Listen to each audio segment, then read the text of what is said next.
누가복음 2장 8절에서 40절, 11절 읽고 설명했습니다.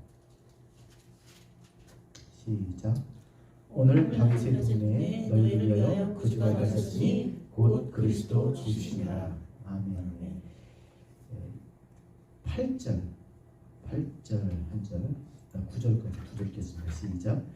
그 지역의 목자들이 밤에 밖에서 자기 양떼를 지키더니 주의 사자가 곁에 서고 주의 영광이 저희를 비추매 그를 무서워하는지라. 아까 찬송을 했는데 한밤중에 목자가 양떼를 지키는데 청아한 찬송 소리가 이렇게 막 들리는데 영광 그렇게만 정말 동화적으로 그렇게 생각할 그런 사건이 아닙니다. 굉장히 여기 오늘 보니까 또 굉장히 9절에 보니까 무서워하는 자라, 굉장히 두려운 사실, 또 경이롭고 신비한 그런 광경이 펼쳐지는 거죠. 그냥 보통 천사라는 영적 존재를 그냥 멀리서만 봐도 굉장히 두려울 거예요. 그런데 그 천사가 지금 말을 거는 거예요. 그뿐만 아닙니다. 13절에 보니까 같이 한번 읽겠습니다. 시작. 후련히 수많은 천군이 그 천사와 함께 하나님을 찬송한 천군. 가브리엘만 온 게 아닙니다, 여러분. 미카엘가 온 거예요.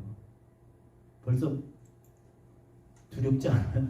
가브리엘 기쁜 소식을 메신저만 온 게 아니라 그 천사들과 함께 누구랑 같이 왔어요? 군대가 온 거예요. 미카엘. 천사의 군대입니다. 무시무시한 거예요. 사실 엄청난 그런 존재들이 지금 앞에 서서 찬송을 하는 거예요. 이게 청아하게 들릴 노래가 아닌 거예요. 정말 무너져 내립니다. 아주 무서운 그런 일들이 벌어진 거죠. 하지만 이 광경의 목적은 무엇입니까? 기쁜 소식을 전하고, 다행이죠. 기쁜 소식을 전하러 온 겁니다. 그 10절 다시 읽겠습니다. 시작. 천사가 이르되 무서워 말라. 보라, 내가 온 백성에게 미칠 큰 기쁨의 좋은 소식을 너에게 전하노라. 기쁜 소식을 전하러 온 거예요. 가브리엘과 미카엘과 그 많은 천사의 군대가 와서 지금 이렇게 기쁜 소식을 전하러 온 겁니다. 그 기쁜 소식이 뭐라고요? 따라합시다. 너희를 위하여 구주가 날 것인데 곧 그리스도다. 너희를 구원할 구세주가 오신다는 거예요. 이 기쁜 소식. 근데 이게 목자들을 구원하려고 온 게 아니잖아요. 10절에 보니까 누구에게 왔어요? 내가 온 백성에게 미칠 큰 기쁨의 소식이에요. 온 백성에게. 목자들한테 야 내가 너희 구원해 줄 거야. 이제 너희들 잘 살게 될 거야. 그런 얘기가 아니잖아요. 온 백성에게 미칠 큰 기쁨의 소식을 전하러 왔는데, 그럼 여기서 궁금한 거, 왜 목자들일까라는 거예요. 그럼 어디로 가야 돼요, 여러분? 누구한테 가야 돼요? 온 백성에게 미칠 큰 기쁜 소식을 전하려면 천사들이 누구한테 가야 돼요? 그렇죠. 대제사장한테 가야죠. 아니면 하나님의 집 있는 예루살렘으로 가야죠. 번지수를 잘못 찾은 거죠. 그 베들레헴 지경에서 5마일 미만입니다. 예루살렘은. 조금만 더 가면 돼요. 거기 가면요, 하나님을 열심으로 섬기는, 목숨 걸고 섬기는 바리새인들이 있고요, 사두개인들이 있고요, 서기관들이 있고요, 제사장들이 있고요. 하나님의 제사를 지는 하나님의 성전이 있습니다. 거기에. 그럼 거기에 가셔야지 왜 온 백성에게 미칠 이 기쁜 소식을 이 목자들에게 와서 지금 얘기하냐고요. 그리고 이 놀라운 이 광경을, 그 영광스러운 보이지 않는 하나님의 그 육신을 입으시고 이 땅에 정말 하나님의 뜻을 이루시기 위해서 그 오시는 그 구세주의 첫 번째 모습을 왜 이 목자들에게 보여주셨을까? 그냥 밤에 양떼를 치고 있으니까, 밤인데 다 자니까 그냥 안 자고 있는 목동들이 우연히 본 건가요? 그냥 같은 지역이 있으니까 어떻게 하다가 그렇게 우연히 보게 된 거냐고요. 또 누가 그러더라고요. 하나님은 낮은 자의 하나님이에요. 소외된 계층에게 이렇게 오신다고. 참 말이 좋아요, 그렇죠? 여러분, 하나님 낮은 자의 하나님 걸 있는 것은 맞습니다, 그렇죠? 근데 소외된 계층이 하나님이에요? 못 사는 사람, 가난한 사람들이 하나님이에요? 그렇지 않아요, 여러분. 마음이 가난한 사람이에요. 겸손한 사람. 그렇지 않아요? 요즘은요, 가난하고, 죄송합니다. 이게 폄하하는 게 아니에요. 오히려 더 못되게 하는 사람이 더 있어요. 뭘 줘도 고마워하진 않습니다. 당연하게 받는 사람들이 얼마나 많아요. 또 완전 화내고요. 행패도 부립니다. 그게 소외된 계층입니까? 그게 낮은 자입니까? 아니에요. 아무리 가졌어도 마음이 겸손한 사람, 하나님 앞에서 하나님 없이는 정말 살 수 없는 그런 사람인 거죠. 그렇기 때문에 그런 식의 얘기는 맞지 않습니다. 이 가장 정말 역사적인 이 순간, 하나님이 인간의 몸을 입으시고 이 땅에 오셨어요. 그리고 인간적으로 생각해 보세요. 굉장히 여러분 위험한 일입니다. 헤롯이 어떻게 했어요? 그 아기 예수 탄생하는 죽이잖아요. 어떻게 보면 정말 위험한 그런 일이죠. 그 아기 예수 정말 굉장히 무방비하잖아요. 그래서 천군 천사가 왔는지 모르겠지만 인간적으로 생각해 보면 굉장히 위험한 일이잖아요. 근데 왜 목자들에게 이렇게 나타내시고 그 소식을 전해주셨을까? 여러분 9절 보세요. 그냥 우연히 생긴 일이 아닙니다. 9절 시작. 주의 사자가 곁에 서고 주의 영광이 그들 두루 비치매 크게 무서워합니다. 자, 주의 사자가 곁에 서고 천사들이 그에게 다가간 거예요. 목자들에게. 그들을 두루 비치에 그들 둘러섰다는 거예요. 이렇게 둘러섰다는 거예요. 그들을 둘러선 거예요. 그들을 목적으로 그를 중심으로 해서 그 천사들이 지금 온 거예요. 어떻게 우연히 어떻게 지나가는데 본 게 아니고 어떤 저쪽에서 일어나는 일을 그들이 목격한 게 아니라 천사들이 의도적으로 그들이 다가간 거예요. 그리고 의도적으로 목적한 것이 있으니까 가서 이 소식을 전한 겁니다. 먼저 이 소식을 전하고 싶었고 먼저 보여주시고 싶었던 거예요. 나타내 주시고 싶었던 거예요. 저 아까 찬송하면서 그런 생각이 들었어요. 우리가 이 목자들이 구세주를 보여주세요. 그랬겠습니까? 모르겠어요. 우리가 보고 싶다고 보는 게 아니잖아요. 주님 만나게 해주세요. 주님 보기를 원합니다. 그냥 볼 수 있는 게 아니잖아요. 주님은 사물이 아닙니다. 우리가 막 열심히 찾으면 찾을 수가 있는 게 아니에요. 그분이 나타내 주셔야 돼요. 근데 그분의 눈에 보일 때 우리가 어떻게 보이냐는 거예요. 저는 갑자기 그러면서 아까 여기 그 찬송하는데 어느 여자애가 이렇게 만화로 그림이 이렇게 나왔었죠. 가만히 보니까 팥썸 닮았어요. 근데 내가 근데 그게 내 모습 같은 거예요. 나는 내가 근사하고 괜찮다고 생각을 물론 하지도 않지만 그렇게 생각할 수 있잖아. 나 괜찮다고 생각할 수 있잖아요. 근데 내 모습이 주님 볼 때 내가 팥썸 되게 싫어하거든요. 왜냐면 여러분 보셨겠지만 딱 같이 눈을 마주치고 있잖아요. 그럼 쳐다봐요. 근데 아주 정말 이런 죄송하게 생겼어요. 아주 그냥 꼴 보기 쉽게 생겨서 야비하고 그냥 이렇게. 근데 누가 그러더라고요. 움직이지도 않아요. 계속 쳐다보고 있어요. 근데 그게 무서워서 그러는 거예요. 난 몰랐어요. 안 움직이고 이거 있잖아요. 걷는 것도 느릿느릿 걷고. 내 모습이 정말 주님 앞에 그런 모습인데 내가 보고 싶다고 해서 보여지겠냐고요. 주님이 우리를 사랑의 눈으로 보시니까 볼 수 있는 거죠. 우리를 그리스도 예수 안에서 우리를 대하시는 거.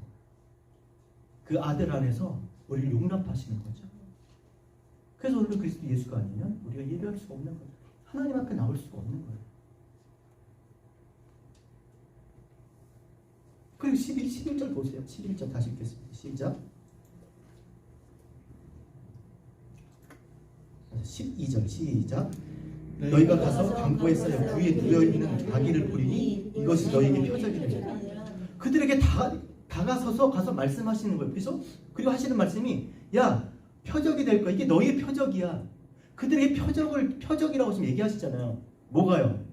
강보에 쌓인 악의를 너희들이 볼 건데 너희들 가서 봐야 돼. 이건 표적이 뭡니까 여러분? 어떤 일을 증명하는 거잖아요. 확인시켜주는 거잖아요. 봐봐 내 말이 맞잖아 하잖아요.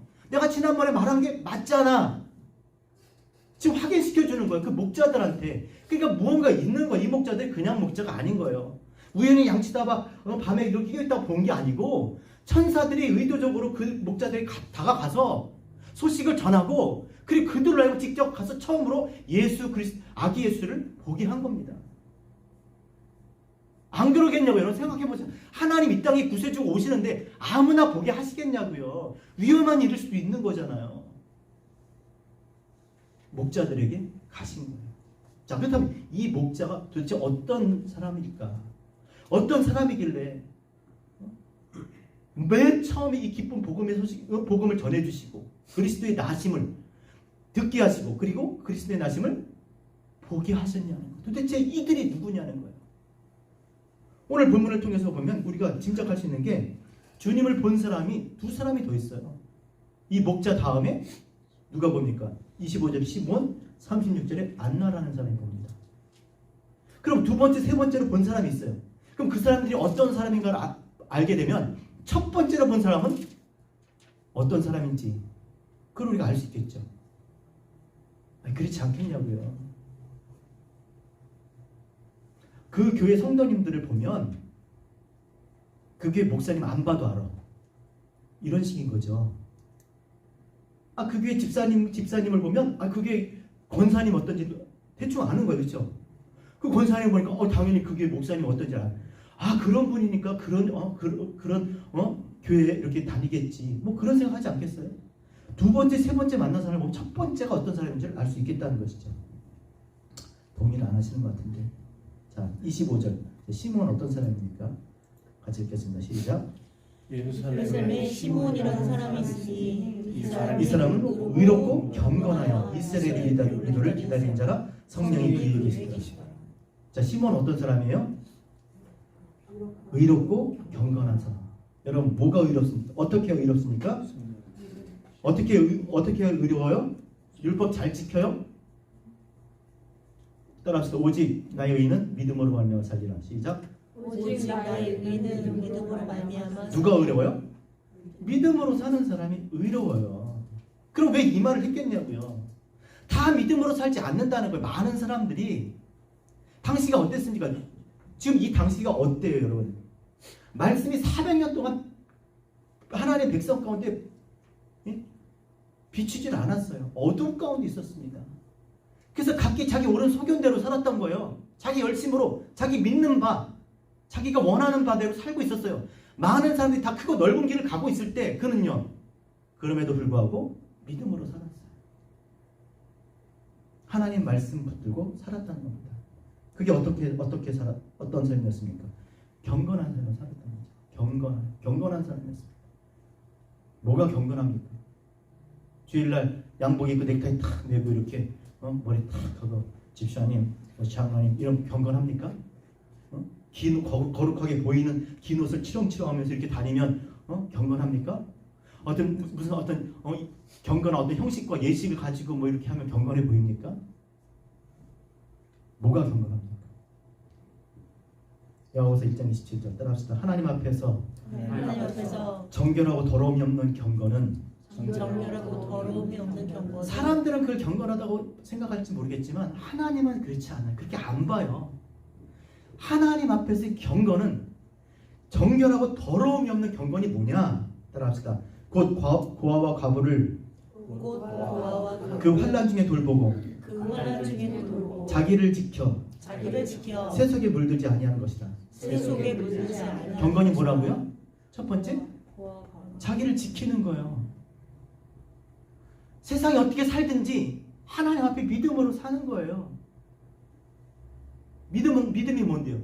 들음에서 난다며요. 들음은 그리스도의 말씀을 믿고 사는 거예요. 그 말씀 따라 사는 거예요. 그러면 고아와 과부를 돌보는, 도대체 지금 고아와 과부가 누굽니까, 여러분? 성경에서 말하는 고아와 과부. 고아는 누구예요? 아버지 없는 사람 고아 아니에요? 과부는요? 남편 없는 과부예요. 그러면 진짜 성경에서 말하는 아버지, 우리 아버지는 우리 남편은 누구예요? 교회인 우리가 그리스도의 몸이잖아요. 그리스도의 몸, 그리스도의 신부. 왜 그리스도의 신부라 그럴까요? 그리스도가 살아 피값 주고 지참금 주고 피값으로 주고 죽음으로 산 신부인 거예요. 아내인 거예요. 교회가.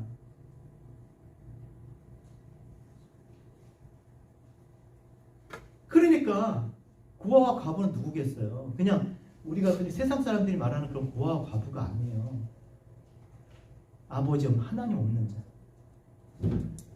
그리스도 없이 살아가는 사람들이 다 고아와 과부예요. 그래서 그런 사람들을 누구겠어요? 하나님의 백성이지만 하나님 말씀 버리고 하나님 떠나서 사는 백성들, 그들을 돌보면 그들이 아버지께로 남편에게 돌아가도록 그러고 살았던 사람. 누가요? 시므온이. 그러면서 주의 위로를 기다리며 살았대요.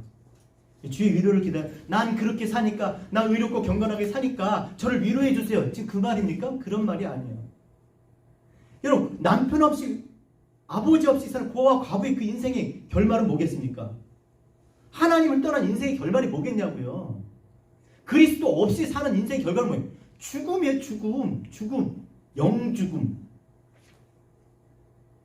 지옥 가는 거예요. 그 시몬이 모르겠습니까? 때문에 주의 위로를 기다린다는 말은 뭐냐면, 이제 그들이 하나님의 긍휼하심이 아니면은 도저히 살 소망이 없는 거예요. 그들을 불쌍히 여겨달라고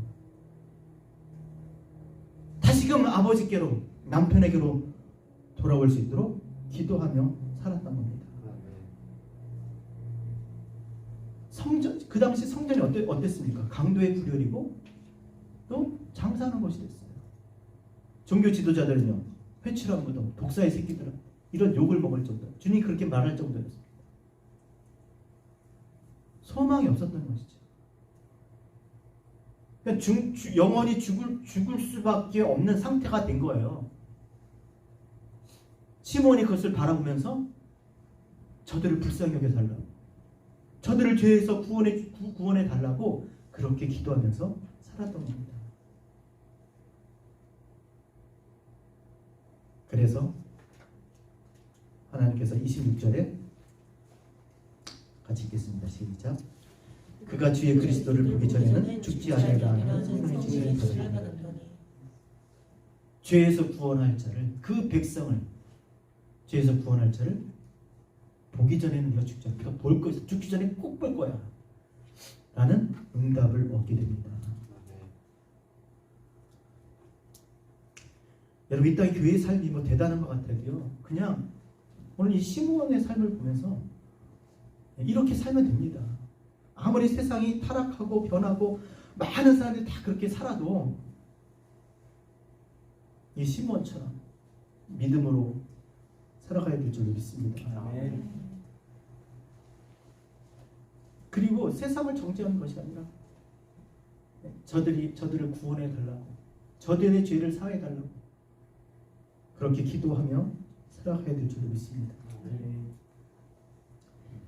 그래서 27절에 같이 읽겠습니다. 시작. 성령의 감동으로 성전에 들어가매 아침 부모가 율법의 관례대로 행하고자 하여 그 아기 예수를 데리고 오는지라 시므온이 아기를 낳고 하나님을 찬송해야 돼요. 시므온이 그때 그 아기 예수를 보게 된 거예요. 그러면서 찬송하는 것이 29절에서 32절입니다. 시작. 주제, 이제는 말씀하신 대로 종을 평안히 놓아주시는도다. 내 눈이 주의 구원을 보았사오니 이는 만민 앞에서 예비하신 것이요 크게 읽겠습니다. 30절 시작. 이방을 비추는 빛이요 주의 백성 이스라엘의 영광이니. 이제 소망이 생긴 거예요. 이분으로 인해서 살 소망이 생긴 거예요. 나가면 마치 게임을 나가면 계속 지는 거예요. 누가 나가도 계속 지는데 이길 자가 오신 거예요. 게임을 끝내실 자가 오신 거예요.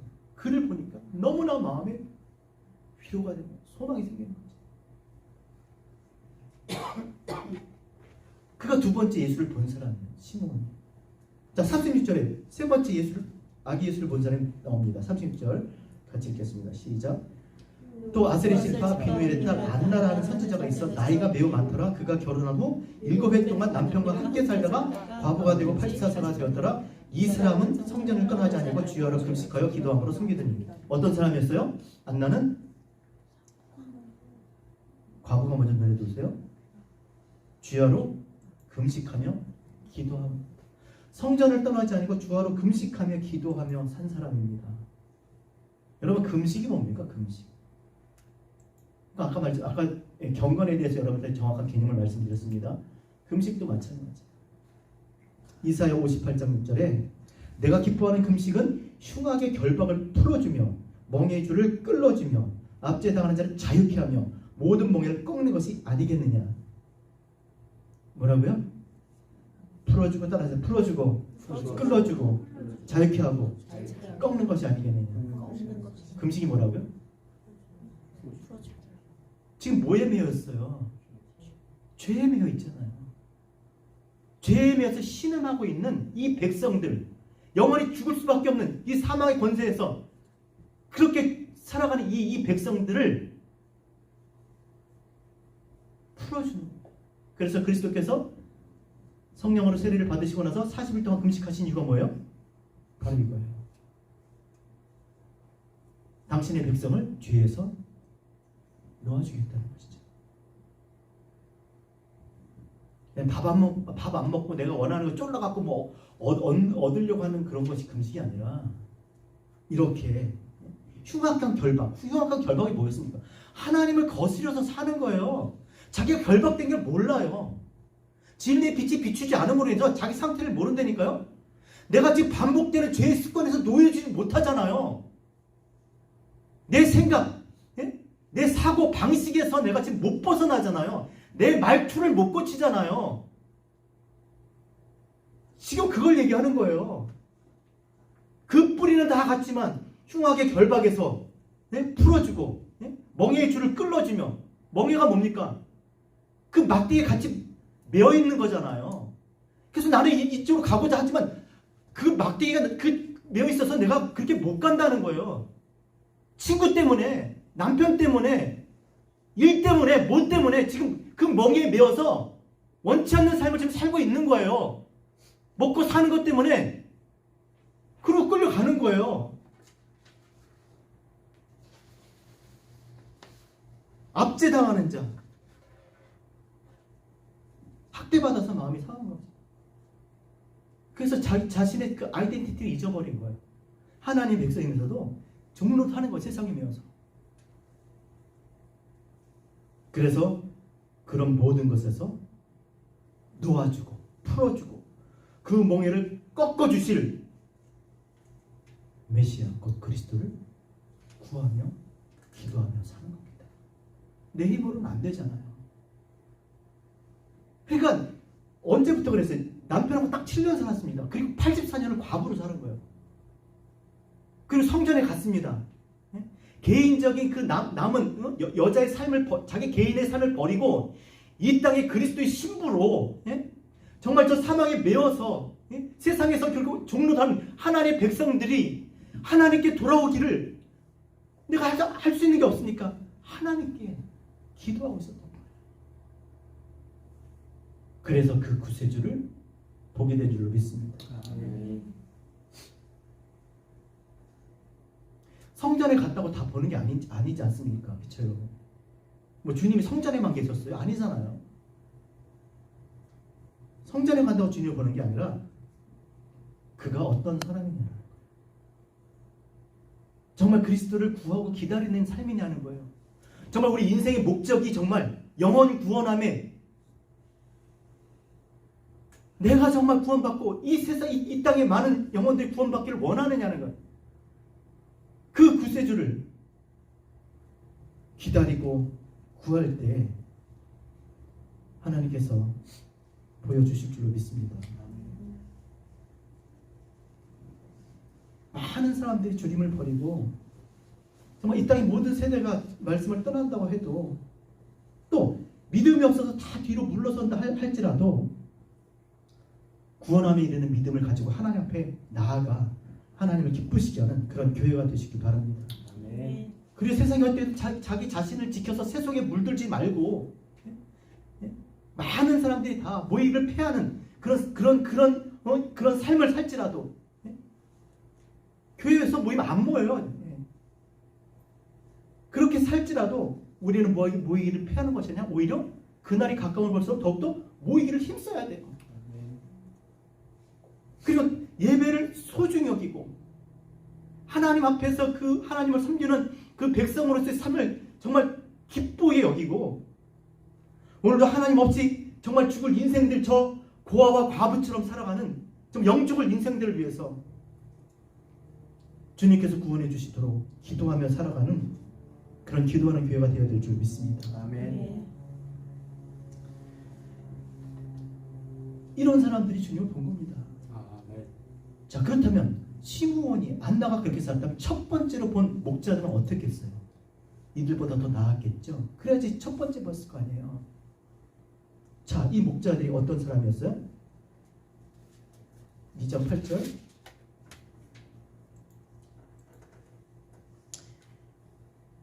2장 8절에 보니까 이 지역에 있는 목자들이 이 지역이 어디입니까?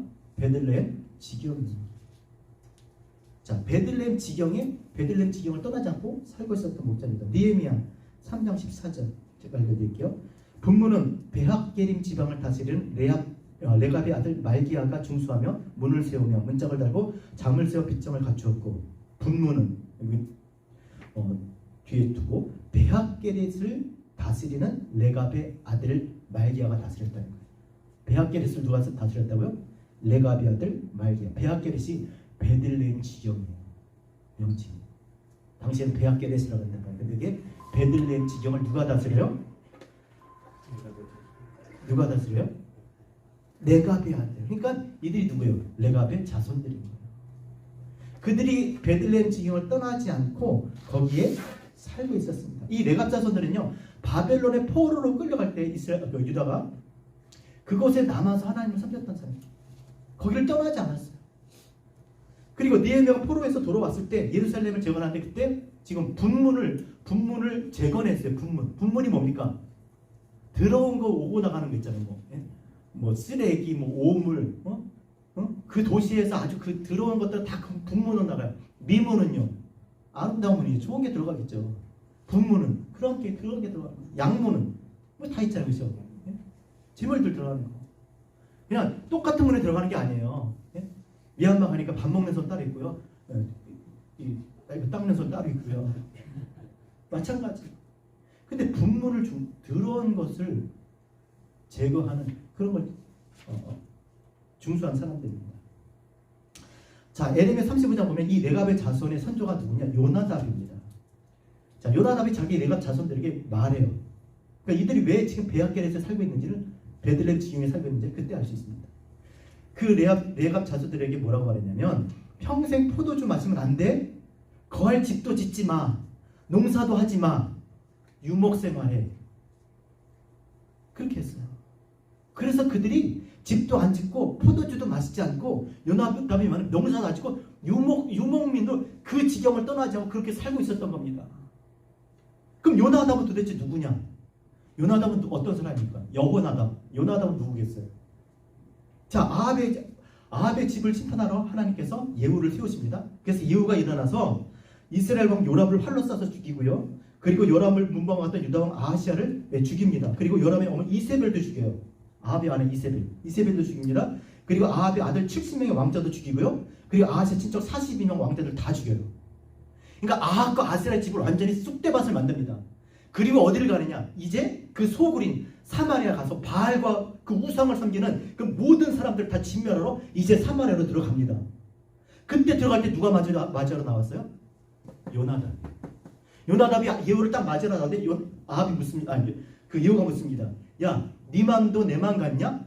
정확하게 얘기하면 내 마음이 내 마음을 향할 진실한 것 같이 내 마음도 진실하냐? 야, 너 나랑 마음 같아? 뭘 묻는 거야? 그쵸? 지금 아합의 집을 심판해. 우상을 벌어요. 죄를 지금 정결케 하는 거잖아요. 너도 그런 마음이냐는 거예요. 그러하다 그러면 나도 그 마음이에요. 나도 그 마음이다. 그래서 둘이 병거를 타고 들어가서 사마리아에 있는 아합을 따르는 바알 제사장들 그것들을 다 진멸해 버려요. 그게 누구라고요? 요나답이에요. 그 후손들이 그 요나답의 말을 따라서 하나님의 백성이 하나님을 버리고 등지고 살지라도 그들이 그것을 떠나지 않고 그 말씀대로 그렇게 살고 있었던 거예요. 어디요? 몇백 년이 지난 후에도 베들레헴 지경에서 그렇게 살고 있었던 사람들이 바로 누구라고요? 이 목자들, 레갑 자손들이. 그러니까 여러분 사람이 그 일만 볼 게 아니라 정말 그것을 왜 하는지, 무엇 때문에 그렇게 하고 있는지 그거를 보고 있어야 돼요. 왕정 시대는 백성을 정결케 하는 일을 했고요. 예루살렘을 중건할 때 아까 말씀드린 대로 분문을 중수했습니다. 더러운 쓰레기, 거름, 오물들, 더러운 것을 처리하는. 자, 그리고 오늘 12절에 아까 말씀드린 이것이 너희가 구유에 쌓인 누인 강보에 쌓여 구유에 누인 그 예수를 그리스도를 볼 것인데 이게 너희 표적이라고 그랬어요. 자, 왜 그 말을 했냐면 예레미야 35장 19절 제가 읽어드릴게요. 그러므로 나 만군의 여호와 이스라엘의 하나님이 이같이 말하노라. 나 만군의 여호와 이스라엘의 하나님이 이같이 말하노라. 레갑의 아들 요나답에게서 내 앞에 설 사람이 영영이 끊어지지 아니하리라 그랬어요. 자, 무슨 말입니까? 하나님 앞에 설 사람이 누구라고요?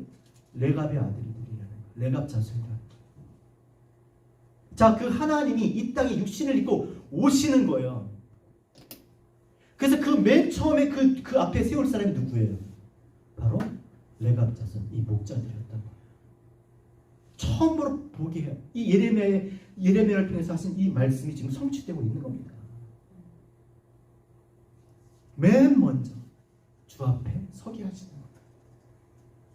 그들이 이제까지 하나님 앞에서 정말 자신의 그 신앙을 지키며 그렇게 살아왔던 것을 하나님이 알고 계셨던 것이죠. 많은 사람들이 다 자기 원하는 대로 하나님 백성마저 그렇게 살아가고 있는 그때에 자신을 지키면서 하나님 말씀을 따라가는 이 레갑 자손 목자들에게 아기 예수 그리스도의 나신 것을 전해주고 그를 보게 한 것입니다. 여러분, 하나님 말씀은 결코 땅에 떨어지지 않습니다. 아멘. 반드시 이루어지는 것을 믿습니다. 아멘. 그래서 우리가 말씀을 믿으며 사는 거잖아요. 아멘. 그리고 이 말씀을 통해서 우리가 믿음을 얻게 되는 거잖아요. 아무리 세상이 변해도 심지어 내 주위에 있는 지체가 하나님을 버리고 떠난다고 할지라도 흔들리거나 타협하지 말고 떠나지 말고 부르신 자리에서 하나님이 주신 그 일들을 감당하며 정말 이 땅에 하나님의 영광을 나타내는 저와 여러분 우리 모두가 되셨으면 좋겠습니다. 아멘. 자, 그래서 이 아기 예수를 본 이 목자들 시몬, 이 안나 어떻게 했을까요, 여러분? 38절 가시겠습니다. 자, 38절 시작. 마침 때에 나와서 하나님께 감사하고 예루살렘의 성령을 바라는 모든 사람을 위하여 바라더라. 안나가 어떻게 했어요? 그것을 가서 보고 예루살렘의 성령을 바라는 모든 사람들에게 말한 거예요. 그리스도를 정말 이 하나님의 백성들을 죄에서 구원해 주시기를 바라고 그것을 기다리고 기도했던 그런 사람들에게 먼저 가서 전한 거예요. 내가 그분을 봤어. 하나님의 말씀이 이루어졌어. 가서 전한 겁니다. 여러분, 성탄의 소식, 아니 성탄의 선물. 성탄절 우리 선물 나누잖아요. 어떤 선물이 가장 귀한 선물이겠습니까? 그렇죠? 그리스도께서 나셨다는 거예요. 우리를 죄에서 구속하신 그리스도께서 이 땅에 나셨다는 거예요. 끝일까요? 우리는 더 살았잖아요. 그렇죠? 2000년을 더 살았습니다. 그 다음에 뭘 전해야 돼요? 그리스도의 십자가의 복음을 전해야 돼요. 아멘. 플러스 다시 오실 주님을 전해야 될 줄 믿습니다. 아멘. 여러분, 제가 지난주에 말씀을 하나님께서 저에게 주신 말씀들을 얘기했죠. 그 말씀의 증거 중에 하나가 제가 하나님 증거를 주세요. 이것이 정말 하나님께서 주신 말씀이라면 정말 증거를 주세요 하면서 제가 바라는 게 뭐냐면, 하나님 그렇다면 우리 교회가 하나님 어떤 마음으로 섬겨야 되겠습니까? 했을 때 이 말씀이에요. 다시 오실 주님을 섬겨야 됩니다. 기다리며 섬겨야 됩니다. 주님 다시 오십니다, 여러분. 아멘. 이건 무슨 교리가 아니에요. 빠져나갈 구멍을 찾는 게 아닙니다. 주님 다시 오신다는 거예요. 그래서 정말 우리가 이 땅에 살아야 될 삶은 이 그리스도의 복음을 전하는, 그리스도의 나심과 십자가의 복음을 전하고 그리스도께서 다시 오시는 것을 전해야 됩니다. 아멘. 이 복음을 전할 때 보세요. 자, 한번 볼까요, 여러분? 17절. 자, 목자들도 또 전합니다. 17절 읽겠습니다. 시작. 보고 천사들이 자기에게 이 악에 대해서 말한 것을 전하니 18절. 듣는 자가 다 목자들에게 그에게 말한 것을 듣고 놀랍게. 첫 번째, 듣는 자가 이것을 듣는 자가 은혜를 받죠. 그래서 놀라잖아요. 그러나 더 중요한 건 전하는 자도 마찬가지예요. 전하는 자도 은혜를 받는 것이죠. 20절 보세요. 시작. 목자들 자기에게 이르던 바와 같이 듣고 본 모든 것을 인하여 하나님께 영광을 돌리고 찬송하며 듣는 자가 은혜를 받고 전하는 자도 은혜를 받아요. 심지어 여러분 보세요. 심지어 19절 시작. 마리아는 이 모든 말을 마음에 새겨 생각하니라. 전 이게 정말 은혜가 됐어요. 그 엘리사벳 얘기하면서 마리아 얘기했었죠. 엘리사벳이 나이가 많아서 늙었는데 이렇게 배가 5달째 불러오니까 그 가브리엘이 다시 또 마리아에 가서 얘기하잖아요. 그렇죠? 그때 마리아가 달려가서 같이 찾아가잖아요. 근데 그걸 보고 어떤 마음이 들었겠냐. 오늘도 마찬가지예요. 마리아가 어떻게 했다고요? 뭐라고 그랬어요? 마리아가 19절에 모든 말을 마음에 새겨. 마음에 새겨.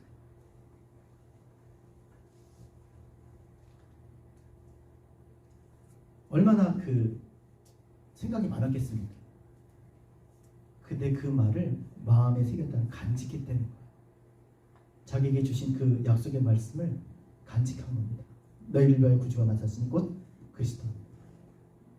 성령께서 자기에게 임하셔서 자기가 잉태한 이 아기가 그리스도인 것을 다시 한번 마음에 새기는 그러한 시간이 된 것입니다. 뿐만 아니라 이것이 전하는 사람이나 듣는 사람이나 다 은혜가 되는 것이 아니라 우리가 읽은 대로 20절에 하나님께 영광 돌리고 찬송하고 돌아온 하나님께 영광 돌리는 거예요. 크리스마스 이 성탄절의 가장 좋은 선물은 뭐라고요? 그리스도의 나심을 전하는 겁니다. 십자가의 복음을 전하는 것이고 다시 오실 주님을 전하는 거예요. 그게 전하는 사람이나 듣는 사람이나 모두에게 은혜가 되지만 가장 중요한 것은 하나님께서 영광 받으시는 줄 믿습니다. 아, 네. 이게 찬송이에요. 찬송.